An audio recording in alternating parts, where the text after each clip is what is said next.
Hello दोस्तों, स्वागत है आप सभी का हमारे इस चैनल में जिसका नाम है केविप टेक। और आज हम लेके आए हैं साइट इंस्पेक्शन का पार्ट 1। इस वीडियो में हम जानेंगे कि जब कभी हमें साइट इंस्पेक्शन करना हो तो सीमेंट में हम क्या क्या चीज़ें चेक करेंगे। जो भी साइट पर आपका सीमेंट अवेलेबल हो उसमें हम क्या क्या चीज़ें चेक करेंगे जिससे हमें पता चल पाए कि वहाँ जो सीमेंट है वो सही है कि नहीं है, क्या उस सीमेंट से कंस्ट्रक्शन होना चाहिए या नहीं होना चाहिए।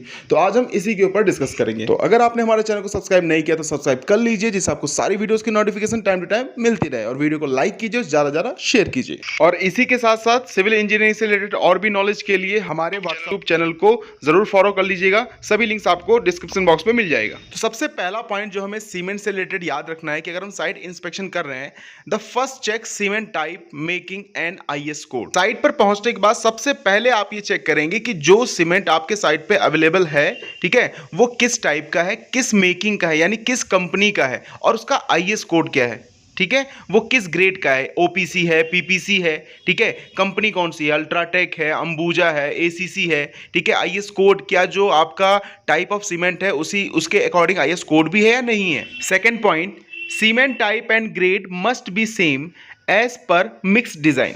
इसका मतलब यह है कि साइट पर जो आपका सीमेंट है वो सेम होना चाहिए जो कि आपके मिक्स डिजाइन में दिया गया है। जाहिर सी बात है, अगर आप एक हैवी स्ट्रक्चर को कास्ट कर रहे हैं तो उसके लिए आप करवाएंगे मिक्स डिजाइन, यानी कि M25 या उससे ऊपर के लिए होता है मिक्स डिजाइन। और उस मिक्स डिजाइन में कौन सा सीमेंट यूज करना है, किस ग्रेड का सीमेंट यूज करना है और किस कंपनी का, यानी किस मेकिंग का यूज करना है, ये भी फिक्स रहता है। तो इसी वजह से साइट पर आपका वही सीमेंट अवेलेबल हो जो कि आपके मिक्स डिजाइन में दिया गया है। ऐसा ना हो कि मिक्स डिजाइन में आपका कोई और सीमेंट हो और एक्चुअल साइट पे कोई और सीमेंट यूज किया जा रहा है। Third point, cement stacking must be proper in store room. आपके साइट पे जो सीमेंट की व्यवस्था है, यानी कि जो सीमेंट को रखते हैं, ठीक है, वो प्रॉपर तरीके से रखेंगे। ऐसा नहीं है कि आपने सीमेंट को उठाया और कहीं भी फेंक दिया, ठीक है।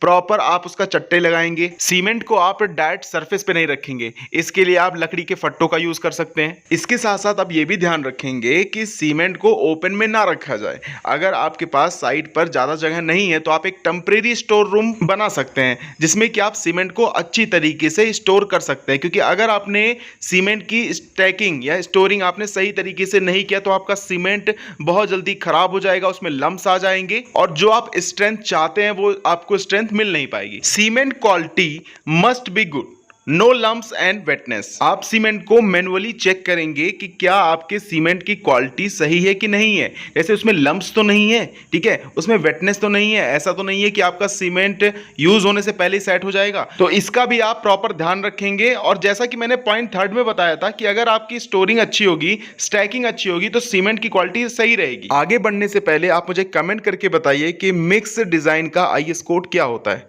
कमेंट करिए जिसको पता है। Point number 5, cement bag not older than 2-3 months। Check manufacturing date. Site पर जो भी आपका सीमेंट बैग अवेलेबल है, सबसे पहले आप उसका मैन्युफैक्चरिंग डेट चेक करेंगे कि ये सीमेंट बैग आपका कब बना है, ये सीमेंट कब का मैन्युफैक्चरिंग हुआ है। क्योंकि अगर आपका सीमेंट बैग 2 या 3 महीने से ज़्यादा पुराना है, ज़्यादा पहले मैन्युफैक्चर हुआ है, तो आपके सीमेंट की स्ट्रेंथ कम हो जाती है। तो इसी वजह से कोशिश करेंगे कि जो भी आपका सीमेंट बैग साइट पर अवेलेबल हो वो 2 या 3 महीने के अंदर अंदर ही मैन्युफैक्चर हुआ हो। बहुत ज़्यादा पुराना हमें सीमेंट नहीं यूज करना है। For same structure use same type and making cement. अगर आप कोई स्ट्रक्चर कास्ट कर रहे हैं तो उसमें आप ये सुनिश्चित करेंगे कि पूरे स्ट्रक्चर में सेम सीमेंट यूज हो।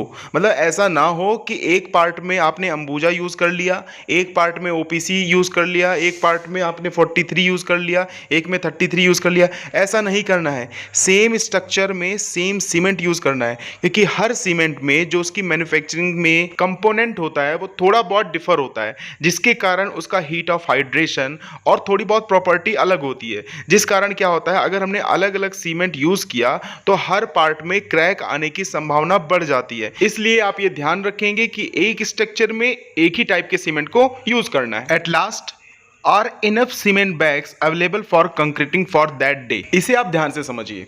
मान लीजिए आपके स्ट्रक्चर का कोई पार्ट है जिसका आपको कंक्रीटिंग करना है, आज वो कास्टिंग होनी है, ठीक है, और आपने ये निकाल दिया कि हाँ उस पार्ट में आपके 50 सीमेंट के बैग यूज होने हैं। लेकिन आपके साइट पर सिर्फ 40 बैग ही अवेलेबल है।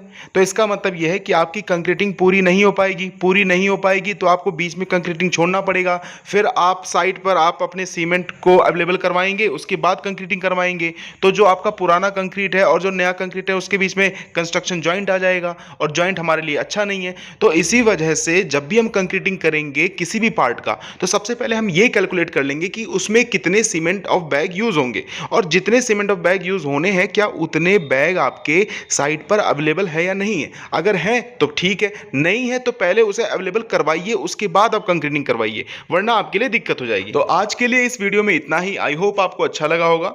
अगर आपने चैनल को सब्सक्राइब नहीं किया है तो प्लीज सब्सक्राइब कर लीजिएगा, वीडियो को ज्यादा से ज्यादा शेयर कीजिए जिससे हमें सपोर्ट मिल पाए और हम आपके लिए ऐसी वीडियोस लाते रहें। मैंने एक वीडियो बनाया था प्लान सेक्शन और एलिवेशन पर, अगर आपने नहीं देखा है तो प्लीज जरूर देख लीजिएगा। इस पर प्रवीण कुमार ने कमेंट किया है कि मैंने बहुत सारे वीडियो देखी, सबने लाइक और सब्सक्राइब करने में ही समय बर्बाद कर दिया है और समझाया कुछ भी नहीं, लेकिन आपने बहुत अच्छा समझाया, मैंने आपको लाइक और सब्सक्राइब किया बिना आपके गए, तो थैंक यू सो मच। मेरा भी यही प्रयास रहता है कि मैं आपके जितने भी ऐसे टॉपिक्स हैं जो इंपॉर्टेंट है और आपको समझ में नहीं आता, वो मैं काफ़ी ईजी तरीके से आपको समझाऊं। ठीक है, थैंक यू।